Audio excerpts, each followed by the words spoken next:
ساره للاسف معدلات الطلاق عندنا في مصر بقت بتخوف. بيجيلك استشارات كده عن حاجه ليها علاقه بالقايمه، بقانون الخلع، لان ناس كتير شايفه ان يمكن دول من اهم اسباب ان معدلات الطلاق عليت. هو دلوقتي الموضه الجديده الكونتراكت، العقد، ما بيخلوش المأذون يكتب المبلغ اللي هو اتحط مؤخر، وبياخدوه في كونتراكت كده ان القايمه، الحاجات اللي هو جابها اللي هي بشكل اشيك يعني. بس في اوقات كتيره الرجاله ما بتقبلش بده، اللي هو انت بتمضيني عقد انا مش داخل كده، انا مش ماضي، مش ماضي طبعا. فالموضوع بيعمل مشاكل كتيره ما بين الاهل.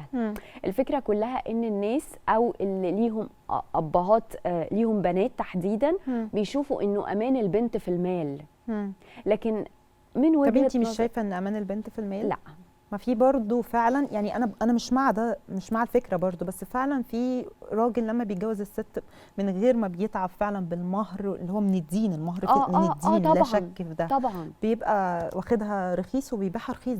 ده بجد. انا طب لا اكيد جدا معاكي، يعني هو بس الدين مشرع المهر علشان فعلا يبقى فيه، يعني عارفه اللي هو الحاجه اللي انت بتتعبي فيها بتحافظي عليها. مهر اوكي، بس في حاجات جديده احنا بنبالغ، احنا زودنا قوي على الراجل بصراحه. ودلوقتي الاسعار تو وعلى ماتش، الاهل مش على الراجل بس، وعلى اهالينا. ده حقيقي. لما اجي افتح بيت انا تقريبا بجيب يعني مثلا شبكه، نقول مثلا من 30 ل 50 الف، والشبكه دي بتتحط في الدولاب. انا بلبسها وقت لما اكون نازله فرح. طب انا استفدت بيها ايه؟ اجيب مثلا مش عارفه غساله الاطباق، طب انا هستفيد بيها ايه؟ غساله لهدوم البيبي اللي لسه ما جاش. لا فعلا الاهالي معاكي حق، الموضوع ده يطول شرحه بجد يا ساره. فعلا الموضوع يعني صعب، فحرام نخلي الدنيا ماشيه لاني بشتري راجل. ده حقيقي، معاكي حق.